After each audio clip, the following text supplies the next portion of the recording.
Welcome to Green Giants, Titans of Renewable Energy, the podcast where insights and innovation meet. Every episode, we dive into conversations with industry leaders, experts, and change makers, bringing you the stories and ideas in the renewable energy sector that shape our world. And now, let's jump into today's episode with your host, Wes Ashworth. Welcome back to Green Giants, Titans of Renewable Energy. Today, I'm joined by a leader whose career spans more than 20 years and over 12 gigawatts of delivered renewable energy project experience. Aaron Pyfferoen is the Vice President of Strategy for Renewable Energy at KE, a powerhouse in the construction of renewable energy generation and also supporting those customers requiring that power, with hands-on projects ranging from utility-scale solar to advanced industrial systems and data centers. Aaron's journey, starting as a field engineer to project manager to senior executive, gives him a rare and grounded perspective on where this industry's headed. And today we're diving into everything from KE's unique market positioning to the urgent need for workforce development to his bold take on the energy expansion era, not just transition. If you care about the future of energy, the people building it, and how we scale smarter and faster, this is a conversation you won't want to miss. Aaron, welcome to the show. Thanks, Wes. Thanks for having me. Welcome. Glad to be here. Yeah, it's great to have you. So let's start out with a little intro and just your personal journey. So what led you, I guess, to a career in renewable energy, and how did your journey unfold? Well, I started as a farm kid from southern Minnesota. Went to college at Mankato with a construction management degree. Came out of there looking, I think my background, I like wide open spaces, big equipment, machines like that. And so I have a certain appreciation.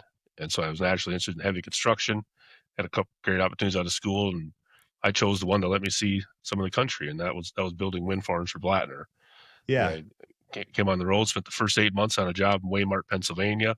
As a kid out of school, kind of get you acclimated to life on the road. And over the course of the next 2-3 years, I bounced around the country building wind and railroad projects, some bridge jobs. And that was in the days early on when the wind ITC would expire and renew. So like the whole team at times would quit building wind and go build railroads, and you had to have some ability to be diverse to do both of those things. And so I've seen that. The first time I saw that was 2004, right? So it's something that's been in my career to date. Eventually, believe it or not, a woman that I outkicked my coverage with drew me back to Minnesota, right? So I came off those road times, and sometimes you just know, right? And then came back into Blattner as an estimator, and that was a little less traveling, not on the road full time. And so a lot of times started bidding some railroad and then into wind. And as I moved up, I probably did a lot of the wind estimating, and then came into a role where I applied to be a PM. It's kind of funny how it shook out. I was a PM, and then they called a meeting, and they brought me into this meeting and like, what do you think about solar? Right. And they kind of sat down. We had a discussion about a customer that was looking for support on labor classifications and these type of things. And, they liked where my head was at, be able to build jobs in my mind, that type of stuff. So I started down this road of really market development, recon work, that type of stuff. So I only actually PM 2 or 3 projects in that time frame, but I spent a lot of time out meeting customers, meeting engineers, meeting suppliers on the trade show circuit. You got to, I can think of some friends I made that were, when you went to these trade shows and you're learning and growing, you're meeting people as well. And there's still some folks that I come across that, we've been doing this for 15, 20 years now. That's awesome. It's such a cool story, and just, I loved hearing your journey and how it all kind of unfolded. And I think it gives you, again, as I hit on, just a unique perspective and as you've been doing it. The other thing I touched on is just you've had a really impressive career wearing many hats, field engineer, estimator, project manager, as you mentioned, now VP. And you mentioned a few, but any other pivotal moments that shaped your career path, and what lessons stand out from those early years? Yeah, I think like we had a role, like as we rolled into those early years, we formed a team, and at one time you were one person. Yeah. And then you added people on. And one cool thing we did is we took it from basically when I started that role, call it the recon role in 2009 and 10.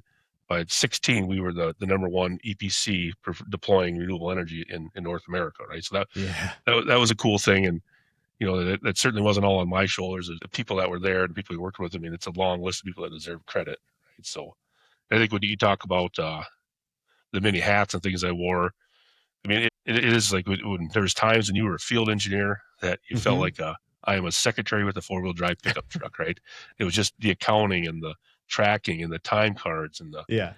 and as you grew in the roles, you understand that those little fundamentals are critically important to Yeah. cost forecasting, to having good job history, to making sure people get paid the right amounts, and just keeping tabs on the contract, right? So that was, I mean, I have a few lessons that I think I'm going to hit on, and that was one of them. Is that job site experience is a great educator, and don't Mhm. discount the little things, right? Because they add to the value cycle. Yeah. Any other key lessons from starting in the field? And that's not always a path, right? And that Yep. ends up at VP, but it's really cool when it happens. I would think though that does give you some unique advantages. Is there anything that you feel like, man, because of your time there, being in the field, being a field engineer to your role now, how that helps you in different ways? Yeah, I think like the value of leadership, like being in the field, it's not always about having the technical skills, knowing what bolt needs to go here or Yeah. the size of the wire design. It's how to get people to all be aligned and moving in the Yeah. right direction, right? And I think people are the greatest asset to any company. And when I look at the leadership I want to be, the leader I want to be, or the leaders I've had, great leaders give you the tools to think for yourself and for you to be Yeah. a great leader, right? And Yeah. there's some small life lessons, like it's a small world, treat people with respect. You know, I have had people across from me, like a PC role, maybe I was a project manager that I was frustrated with, and this is a customer side of it. And you took that person, you walked them through the challenges, you helped them understand, and you were always very cordial. And I know that the one particular individual I think is now a VP at a large developer, right? So Yeah. Right. you never know where people are going to go, right? I think, Absolutely. I think especially in this industry as well, it's kind of tight knit. It's eventually you'll probably end up crossing paths with that individual again later on, if not sooner. So yeah, that's a really cool one there. it's always like if you're willing to put the work in, you are going to rise faster. I mean, those Yeah. willing to put the work in, it makes a difference. And one that folks that know me around here in the past life is don't take yourself too seriously, right? Uh-huh. Well-timed humor is a good thing. I mean, poor-timed humor can be a bad thing, but every now and then you need that to break a crowd and get a laugh and get back on task. And Yeah. sometimes it just helps break tension. So No, absolutely. I agree. That's worth its weight in gold sometimes. A couple other things. So you mentioned in a previous conversation, you've worked in Pennsylvania, Texas, Oregon, even overseas in China and other places. How did those experiences shape your perspective on the industry and opportunities it provides? Just seeing it across different areas and countries. I'm going to give you a couple synopses here. Like first job out that project out in Pennsylvania, and Yeah. sometimes you get a little NIMBYism and some opposition against renewables, but that particular job, there was a sandwich shop in Waymart, Pennsylvania. And I remember going in there.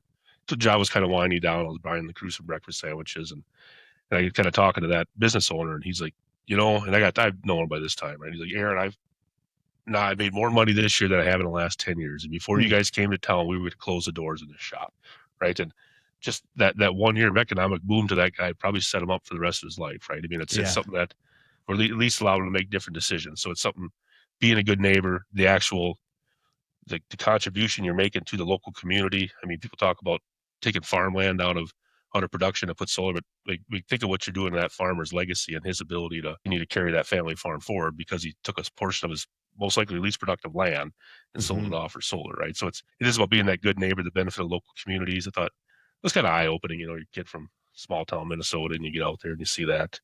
And then as my career progressed, right, I think I'll say like at that time, construction was superintendents, project managers, estimators, right? And then the support staff in the back of the home office. And as you get into more the role of, especially as I got into project manager, the business development role, and then the manager procurement role, it was realizing how many opportunities are actually created. Right? Yeah.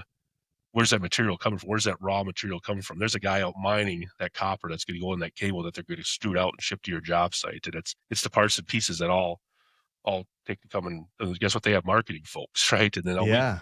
had a lot more engagement with our marketing folks, a lot more engagement with purchasing, sales folks, people driving trucks. I mean, just the amount of, and there's some numbers out there, like renewables, solar is 276,000 people, numbers like that, but it's so much greater because it is Hmm. all those other services that go into supporting the building of these projects, right? So I think like the time in China was more factory visits, trying to understand supply chain and things like that, but it was just the people, the work that goes in place there. I mean, it was very eye opening to me that it's a heck of a network and a web once you Yeah. start looking at it. So Without a doubt. I love the story with the sandwich shop owner. And that's probably what you don't hear about, right? People don't think about those types of effects and how that all plays in. But that's cool. That's such a cool story.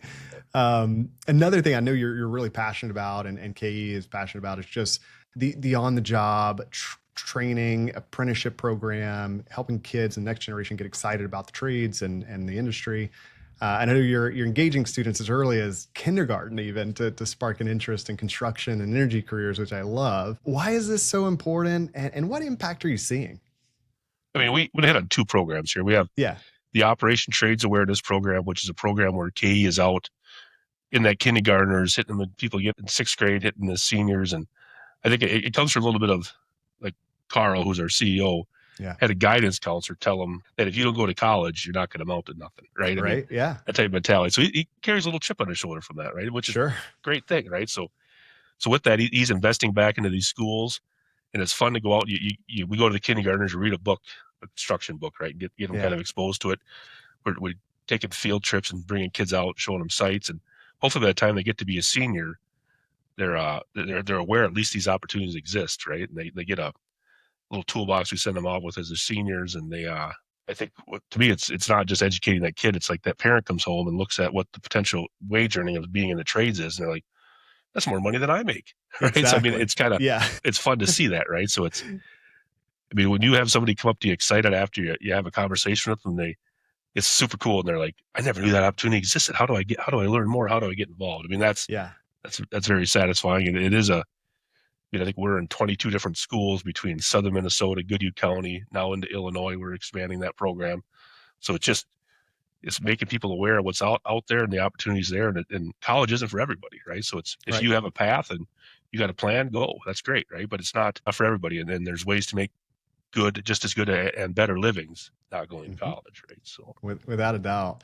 And you touched on a little bit, but I was going to ask, so what kind of feedback are you hearing from schools or parents or students? Like, what are some things you hear from maybe the aha moments or things that were just eye opening for them? I think there's parents out there that until they brought this flyer home that I have in my hand, like Yeah, they were hell bent their kid had to go to college, right? And right. then like, wait a minute, you aren't all that great of us. You don't enjoy school, but you really like building stuff and just creating opportunities for people that to go do something they're passionate about and live a very fulfilling life, right? So, Exactly. We desperately need a lot of those people, and yep. you look at the gaps that are there in the workforce, there just aren't going to be enough people at all to do what we need to do. So there are these like really high paying jobs, satisfying jobs that are hands on, and you get to do something you love, where you make a great living and it's a great career. And we've helped plenty of people find those, and it needs more attention. So I'm glad you guys are doing the programs that you are and starting as early as kindergarten. I love it.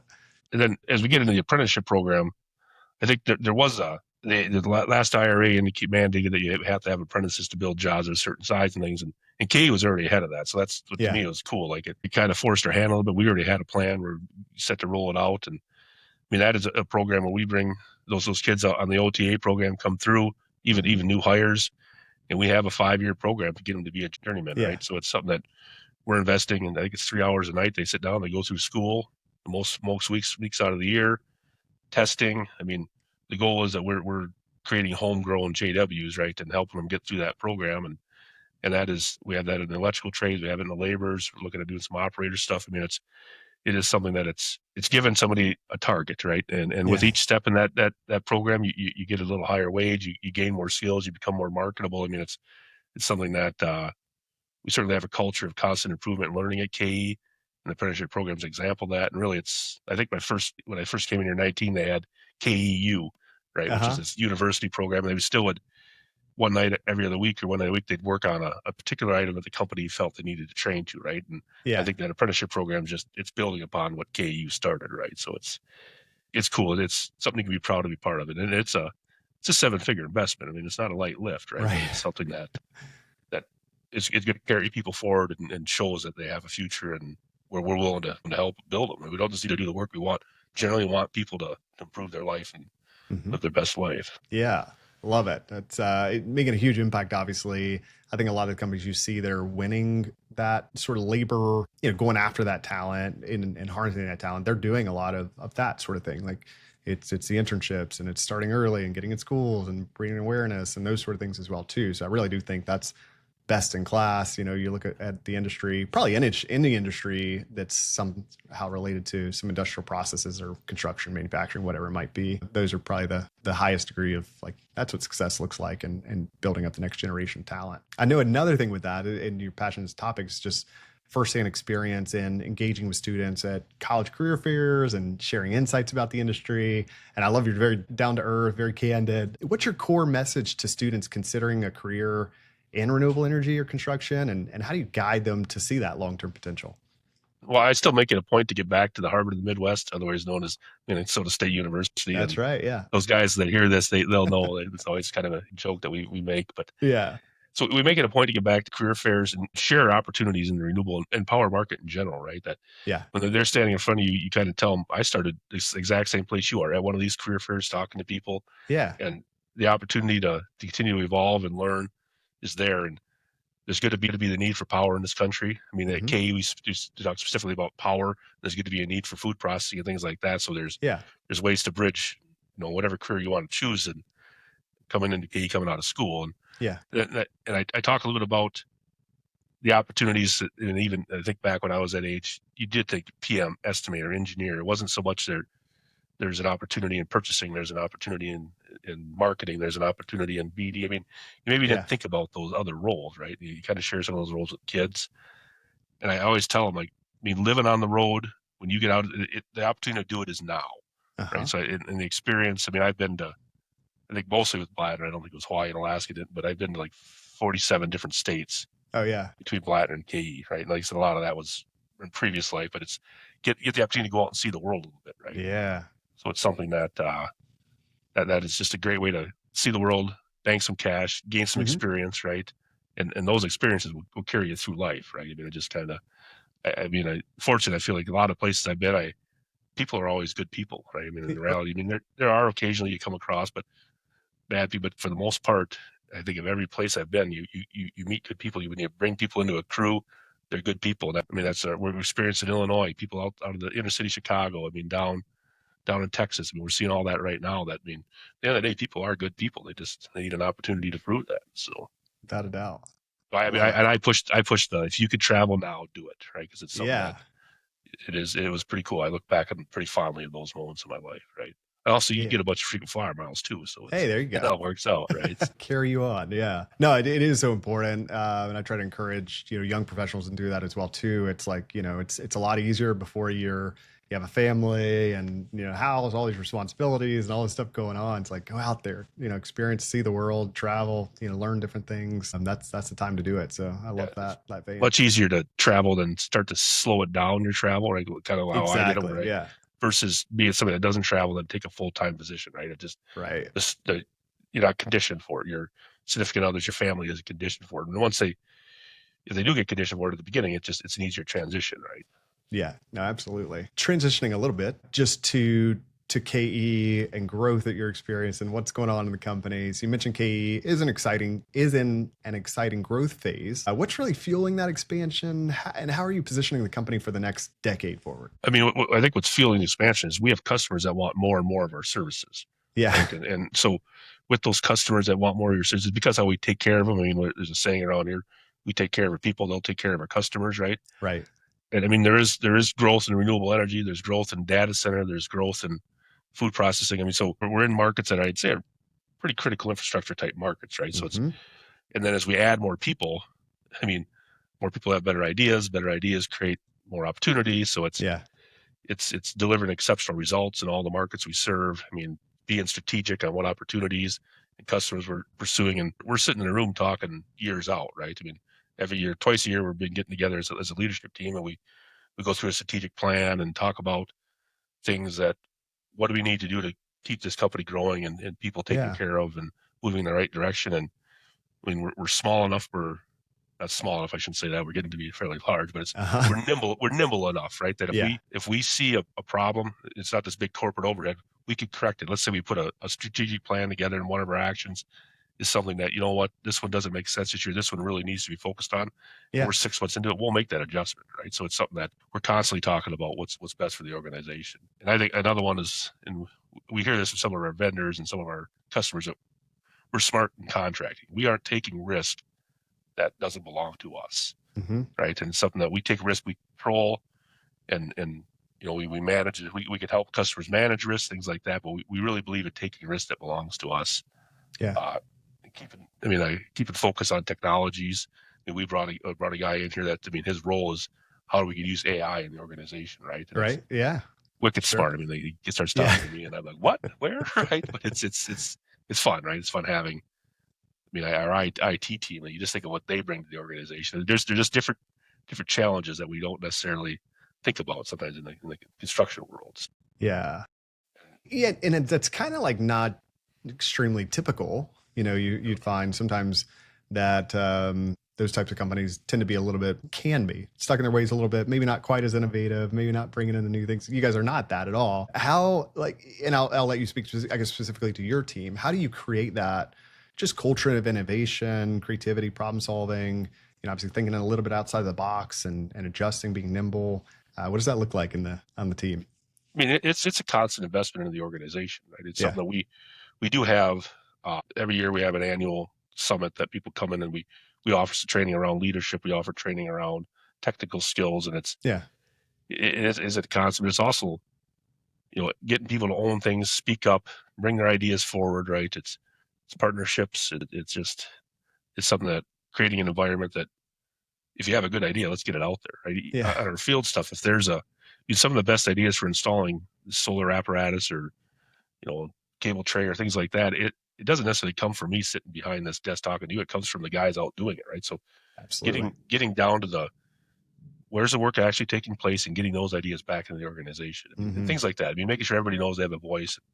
I'd say that KE is unique in the aspect of, I know we talk about it a little, but unique in the aspect that Carl has wore the tools, right? Unique in the aspect that I have been in the field, right? I look at others in the organization, they started at a field level and they know some of the challenges. So we're listening, right? And I think we're more level than a lot of organizations. There's the field guys, there's the office guys. It's kind of there's still a little bit of that you can't, but at the same time, it's more level than I've seen it elsewhere. Yeah, but it's cool, I love it. Right? It's an awesome thing. Absolutely. One of the other unique things, KE is involved in both power generation, solar renewables, and on the power consumption side with data centers, industrial projects. First, can you explain that a little bit in terms of what you guys do, and then how that unique positioning gives you an edge in the industry?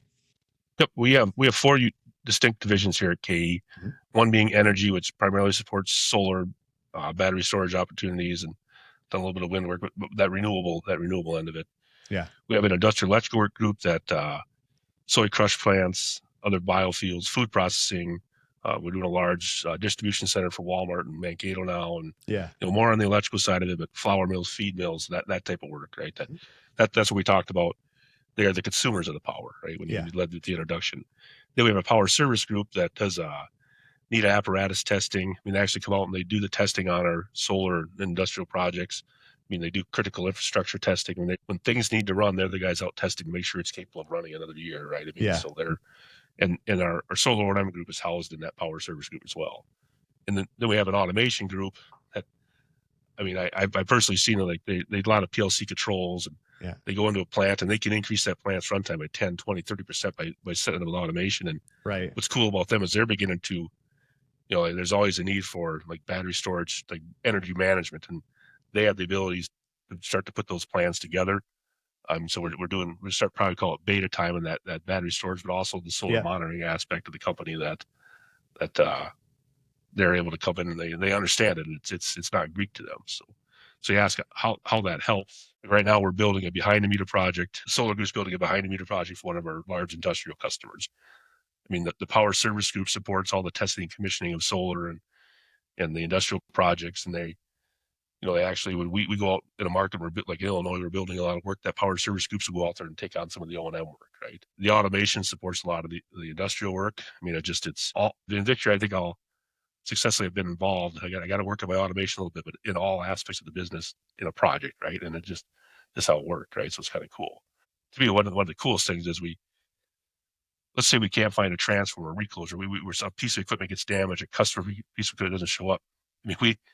There's enough contacts between the power service group, the industrial group, the solar group, that we actually had somebody remove a slot for production line, get us in that slot, and still deliver that project on time. So, I laugh about it. When we need a rabbit, right? To Yep. pull out of the hat, we have a network that can find the rabbit, right? So there's some examples this year, like I said, that it was like, wow, that actually worked, right? And it was nothing we did. It was just the fact that the network was so deep that we actually know, people that are manufacturing things all over the place. And it's because of that power source tied to the energy, tied to the industrial group, tied to the automation tie. Yeah. It's cool to see that. Yeah, it is cool. You can definitely see how it is a very unique advantage and kind of giving you a leg up on a lot of that stuff. And you understand the draw, what you need for the power on the one side and what you Yeah. got. So like power quality is a big deal to us. And we start sitting across the table talking about that. It shows pretty quickly that we're experts in that field, right? Without a doubt. Another thing you've emphasized that renewable energy is no longer a transactional business. It's about partnerships and the importance there. How is KE leveraging partnerships to scale its projects and create long-term success? I think like something that we put a lot of focus on is going out and finding partners that aren't just looking for a transactional one-off type project. We're looking for portfolios, continuous work. If we're going to make the investment of contracting and build that relationship and understanding that partners key drivers, we don't want it to be a one-off deal. We want it to be something that we're talking about projects 2-3 years out, and that's how we lead with our customer selection. Like we are actually out. One-off jobs aren't that interesting to us, right? It's how do you carry it forward, and it helps like our frontline workers that remind them that we want to keep those guys working 12 months out of the year. Somebody gets sometimes you got to remind them there is more than just July through December of the year. You got these 6 months that happen at the beginning too, so it is creating that consistent workflow and letting customers know that if you feed us a pipeline of work, if you can't, we have a little more flexibility to that. So there's things like that I think those partnerships are critical to that. So it is being able to pick and choose a little more who you're working with, and we have a lot of great customers. But it's just the fact that we want to be able to look, what's their plan 2-3 years out? What's their plan 5 years out? Kind of mirror ourselves up with those. Right. Yeah, absolutely. And this may be a really obvious question, but what makes a strong partner in today's market? Like, what are some of the things you look for and you're searching for when you look at that, again, that long-term partnership as well, where it's, years out? I think it's having reasonable contract terms, not forcing risk down into somebody that where it doesn't belong. Yeah. It is having a backlog of work and a plan. It is being competitive in pricing. We understand we need to be competitive in pricing. Yeah. So that's part of it. It's folks that are engaged in the industry, and you know that they respect your partnership. So if work slows down in one state, we go to another state. We will travel, and I think it's also like enjoying working with people, right? Like I'd say a lot of the folks we actually truly enjoy being around them, right? I don't think you can say that in a lot of industries. I would say the renewables and the industrial side for that, there's a lot of really good people, right? That you actually enjoy spending time with, and I don't think that's always the case, right? I think it's just the fact that I feel that I personally, I've met tremendous amount of friends throughout the industry. Right? Yeah, no, absolutely. One thing we started to touch on earlier, we got into it, just the renewable energy workforce gap. And we talked about some of the things that you're doing with the apprenticeship programs and getting into schools early and those kind of things. What else is needed to bridge the workforce gap? What roles can other companies play in accelerating that training? Yeah, I think we need to look at sources of labor and people that weren't always there, right? So it's not everybody needs to have 10 years of construction. If they have the right attitude and curiosity and work ethic, they come in and be a PM, right? Or if it's somebody that we've built a couple programs that in Illinois, there's a program that equity eligible person program that you're hiring people that haven't been in the construction fields, and there is a heavier investment in training and a lot more supervision to kind of get them up to speed. But once they're up to speed, it's okay, right? And then we built Prairie Island, a project here down the road from us, and we partnered with a company called Solar Bear that we actually brought in, and we put a package together on training native workforce, right? And we plan on continuing to roll with that package, right? So it's looking in places maybe we haven't looked, and then that was incredibly successful. Maybe not as many people that came and traveled, but people very, very interested in the job. They actually went out and worked, and the production was there, right? So it's looking outside of maybe the traditional means, right? That helps, and it is also, it's train, right?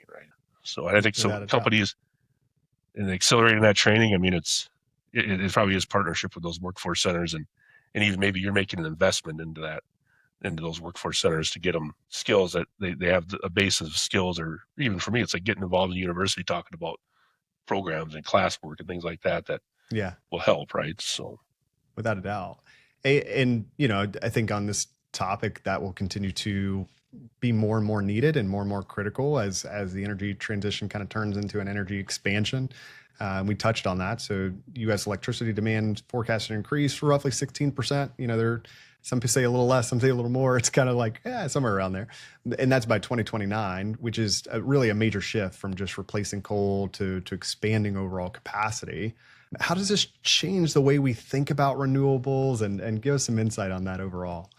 I mean, I think we're that 15% number, or electrical demand has been like flat the last 15 years, and that 16% number represents, I read some articles on 100 gigawatts of data centers have been announced over the last 2 years, like 100 gigawatts of power needs for those data centers. So there's nothing quicker usually to get to market than a renewable project, right? Coal, nuclear.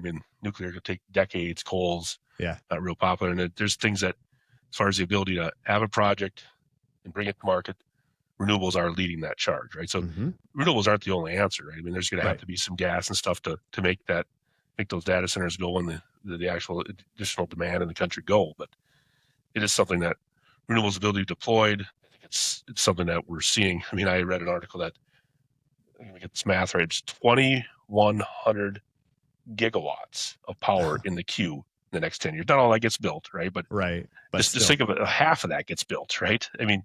So I look at, solar, they're talking 40 to 45 gigawatts a year being deployed, right? And you kind of think, okay, if we need 200, then so we get to 100, that's a huge number, right? That's careers for people, right? I guess how I look at it, right? So when I'm out selling to those folks talking about having a career in renewable energy, it's an easy sell, right? Because it's real. So. Absolutely. And then when we've touched on a little bit of this, but to fully cover it, make sure we didn't miss anything, how is KE, you and your teams, how are they preparing for the broader demand growth, both in terms of talent and in technology? You've definitely already shared a lot there, but anything else to add in terms of what you're doing to support that increased demand and the growth that's ahead? I think we're always kind of reevaluating our teams and where we need to continue to train, where we need to shore things up, and being selective of the partners we take that they'll take us to places, right? So you end up in maybe a higher presence in one area versus another, and you plan for that. So it's not, can't just jump on everything all over the country. You got to take a little more strategic approach to what opportunities you pursue. Yeah, absolutely. And as we talked through, that electricity demand driven by AI, EVs, electrified heating, manufacturing, shoring, to name a few. There's other factors there. But what types of clean energy infrastructure will need the most attention and innovation in the next 5 to 10 years? Yeah, I think you're going to see a lot more. You're probably aware, a lot more batteries tied with solar, right? That ability for renewables to act more like baseload power, I think is where in the next 5, 10 years, we're going to see a tremendous shift in that direction, right? That it's not, I think batteries started probably 18, 19, you started to hear about large batteries, these 100, 400 megawatts. And now we're seeing a lot at all levels. We're seeing batteries coupled with solar, right? So it is taking that intermittent resource, putting batteries to it, and now you have something that performs more like baseload power and at least touches the edges of where power is needed, right? So it's something that you will see that increasing role of that. Standalone battery jobs, batteries tied to solar jobs is becoming more and more prevalent in the marketplace. Yeah. And touching on that topic a little bit more, just specific to data centers, which I know are a hot topic everybody wants to know about. But you mentioned data centers are now looking at on-site energy alongside their 5-acre facilities. Are we moving toward a microgrid model where big tech companies become their own energy providers? Unpack that a little bit for us and help us understand. I think we're going to see it, right? It's something that we're doing. Right now, the challenge is timelines with ISO, interconnection queues. So that's going to push these data centers to look at all options, right? They want to deploy it, and if I can build a 300 megawatt, I think that's the common number of what it takes to run a data center. I can build a 300 megawatt plant, put some batteries on it on this same site. I don't actually have to be tied to the grid, or maybe the grid will come to me, right? Yeah. So it is, and maybe it isn't all solar. Maybe there's some peaking plants tied to that, but it's just a faster means of deployment of those data centers. We talked earlier, those 100 gigawatts of power needed to power these data centers announced over the last couple of years. The holdup on some of those is interconnection and ISO queues, right? So these people, they got some money to burn, looking to go. They are going to find a solution to get the product they want, right? So it's But I think you'll see. I think we'll start to see some of that more islanded type stuff, right? Those microgrids. So. Yep, without a doubt, without a doubt. I know they're talking about some of that stuff in Minnesota now, right? Yeah, it's kind of everywhere. It's becoming more and more of a topic, and you hear it and see it. And to your point, it's kind of like those big tech giants. They've got deep pockets, resources, means, and the motivation to get it done. So it's hard to they want think it'll renewables. stop. Yeah, exactly. Another hot topic just around policy, politics, navigating uncertainty. Obviously, a big topic that keeps coming up. You've been through this through tariffs, ITCs, PTCs, so much policy uncertainty. How do you keep a long-term perspective on renewable energy when the political winds shift? Yeah, I mean, I think we mentioned I've been through multiple expirations of the ITC and PTC, and I'd like to think that we're getting to a point in this country where we see the value of long-term energy planning, right? I mean, right now the ITCs and PTCs they run for till 2034, and having that stable energy policy is critical for long-term implementation and success. I mean, it creates an environment. The tax credit indicates a market for dollars to invest in these, and what we have today is a path. Keep that moving, and it also with that moving, it drives for like reductions in cost. It drives better technologies. It moves that market forward to the point where it can stand on its own, right? And I think what I've seen probably the most of my career is the disruption of having it fractioned, off and on again. I mean, I'll look at wind. Like if the wind PTC it just ran from the beginning of my career to now, would it be needed, right? I mean, the intermittency of it creates, let's get going, and then we slow down, and we get going, and and companies will wait to see what's going to happen, right? So it's not, I don't know, so certainty around it, it's a big deal in the industry. So, Yep, without a doubt. I mean, tariffs. I mean, I guess maybe another before I go to tariffs. Like I always share, like back in 2011, I bought my first utility size module. It was a 280 watt Suntech module, and I think it was $1.80 a watt, right? And that was a smoking deal back then, right? So that's like $504 for that 280 watt module. Today you could buy a 590 watt module for the 30 cent a watt area. Yeah. So that module is twice as big, and for 35% of the cost, right? So those improvements continue to come, right? So you see the cost curve to me is continuing to reduce, and so I think that is something that keeps you pretty optimistic, right? That where you came from, where you're at now, and the continued improvement, and now maybe it's cost is levelized, but we're getting more power out of the plants. I mean, there's things like that. And I mean, tariffs, I mean, especially in solar, I mean, I have seen, I've personally been out in DC lobbying against them, and it's something that it is a real disruptor. I mean, sometimes I understand that things got to be set right, but we saw the tariffs in the last Section 201, and now we're seeing a tremendous amount of manufacturing coming to the United States for modules, right? So I mean, we're seeing some of the shifts in those tariffs, and there's a lot of smart people out in the world. When you apply a tariff someplace, I mean, the people sit in the room and they come up with an idea of now where we're going. Right now, I mean, to me, it's a lot of ingenuity in how to navigate around tariffs. It just takes a little bit of time to reset, right? So I mean, there's a place and a time for everything, right? I guess, and tariffs aren't all bad; they aren't all good. I mean, it's just something we got to work through. So I like that perspective too. Like it forces the creativity and innovation, and this industry is well known for that, and just kind of like figuring it out in spite of whatever comes, like challenges, obstacles, whatever it might be.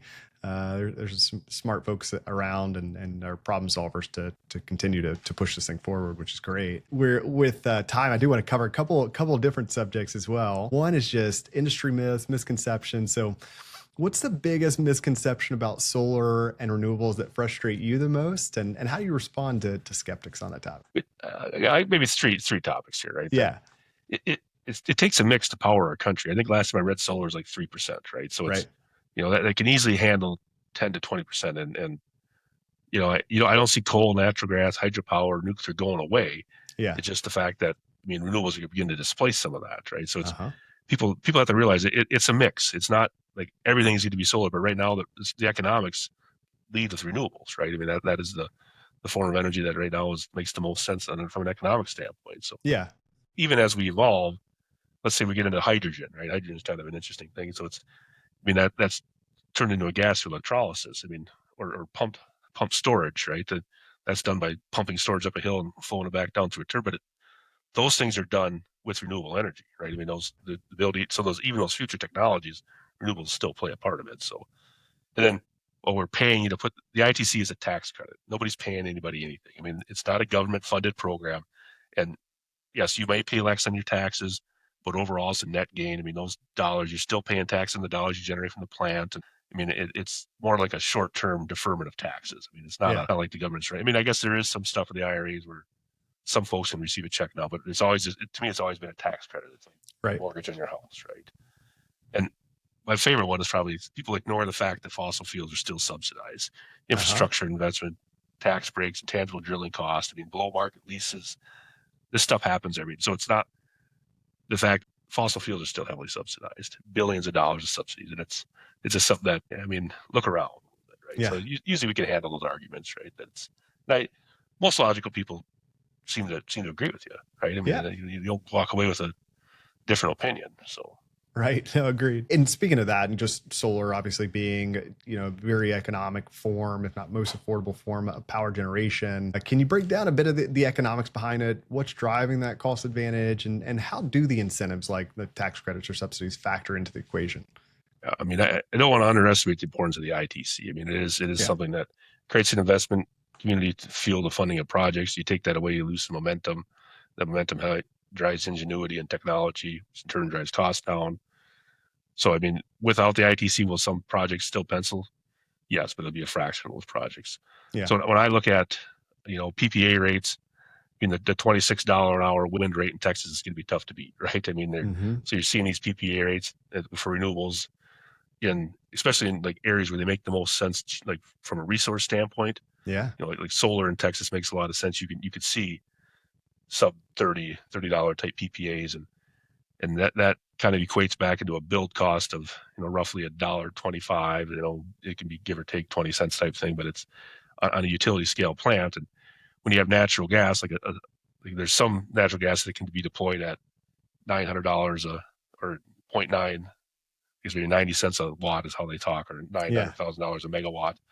And those that's the plant to build the infrastructure, but you still have to buy gas, so it's something like, are you adding another 20, 30 cents to that PPA rate to buy gas? So you're starting out somewhat level, then you got to add the fuel. And I know with some of the stuff going on in Ukraine in the past 2 or 3 years, we've seen gas be as high as $9, right? I mean, so it's something that now you're dependent upon what that fuel cost is. And once solar's built, and wind is built, I mean, the resource is free, right? Essentially, I mean, the sun shines, the wind blows, right? So it's, you don't have that cost associated with actually light something on fire, right? So I think it's, that the capex of the plant kind of washes out, and there's, and solar has intermittency where it doesn't sun doesn't shine at night, and you start to pair batteries of that, which adds some cost. And as you start to look at that model, that's why you're seeing a lot of solar and battery storage projects, because they're winning the economic model, and the ITC helps with that, right? I mean, it helps us develop that technology. Yeah, without a doubt. Good perspective. I like the way you phrase it as well. A few just closing questions as we get closer to time. One is just advice for the next generation. I know we've touched on this a little bit. I know you're passionate about it, so I want to get that out there. But if you were talking to someone considering a career in renewable energy, whether it's a high schooler, college grad, or career switcher, what would you tell them? The industry is full of great people, right? Yeah. In my 20 plus year, I have been blessed to work with some great people, right? And we're talking CEOs to the frontline apprentice to the new site coordinator, and some of those site coordinators have become presidents. I mean, you come across those people that are like-minded, want to live a good life, want to have some fun, and people that seriously would invite into your home, share a meal with. I mean, they're be lifelong friends. So it's, to me, I do hit on the people a lot, because I have been fortunate to meet a lot of great people. And then the opportunities, right? I mean, don't just think of it as I'm that field resource or that project manager. I mean, safety, payroll, buying materials, design. I mean, there is the running crews. It's like the AI guy we have. I mean, you hired an AI specialist. I mean, think about that list that goes on. I don't necessarily believe the endless, because that's quite the word, right? But there are a lot of opportunities out there in renewables and in KE in general. I mean, whether it's the industrial side, the power service side, we have people that come into solar and end up in power services, people that come into the industrial side that end up in solar, right? I mean, it's just the opportunity here is very bright as well, right? Because it's, if you don't want to be in the energy production side, you can take the energy consumption side, right? I mean, right. Absolutely. We got some pretty strong teams here that are making a lot of fun. So, and I guess, like, to me, if I'm going to leave somebody, it's work hard, own it, right? You will rise. Ownership, like owning issues, owning projects, it's a big deal, right? Something that if you own it, you will be recognized for it. Yeah, sound words of wisdom and advice there. Getting close to the last question. So when you look back to your career in renewables, so it's all said and done, I guess, what do you hope your impact will be? What legacy do you want to leave behind in the industry? I mean, positively impacting people's lives, being known as a guy for doing it the right way, having Yeah. integrity. I mean, I had a couple individuals that worked for me in the past come up to me and indicate like, Aaron, you're the best leader, boss, or whatever I've ever had, right? And Yeah. that makes you feel pretty good. I think you weren't the easiest. You're you can be a jack sometimes, right? But you were great to work with, right? I mean, and you cared about me, and to me, it's that type of legacy that you help people be better than they could have been on their own, and I mean, never stop learning and growing. I mean, you learn something every day, and if you stop and think you know it all, you're probably time to move on, right? So, without a doubt.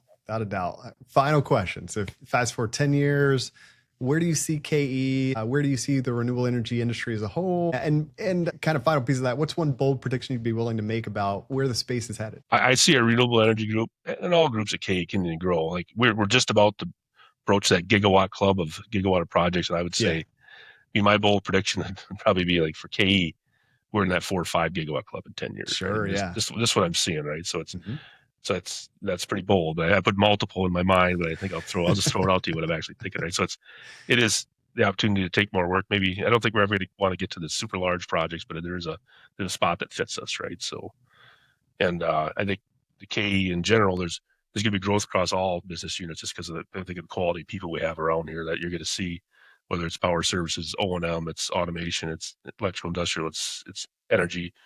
We're gonna grow all business units because it's just we got a pretty solid core team. And advancements in storage will continue to add. So I think there'll become a time where you get to see a solar plant basically have the same characteristics as a combined cycle plant or something that you light on fire, right? So yeah, absolutely. Those are good ones and a great way to kind of wrap it up and conclude just some final sentiments. And I love the bold prediction. I love it's heavy growth oriented, growth focused. So with that, we'll wrap up our conversation with Aaron, Vice President of Strategy, Renewable Energy at KE. Really from driving workforce innovation to shaping a company that spans both the power generation side, high demand consumption side. Aaron's insights remind us that the energy future isn't just about new tech, it's about new thinking and really a focus on people, which I love that that's come out in this conversation. If you're in the renewable energy space or thinking about stepping into it, whether you're a student, investor, operator, builder, let Aaron's story be proof that careers can be forged in the field and scaled to the boardroom. And with that, thanks for tuning in to Green Giants, Titans of Renewable Energy. Be sure to subscribe, share this episode with your network, and join us next time for more conversations with the trailblazers powering a cleaner future. This episode of Green Giants, Titans of Renewable Energy was brought to you by Lee Group Search.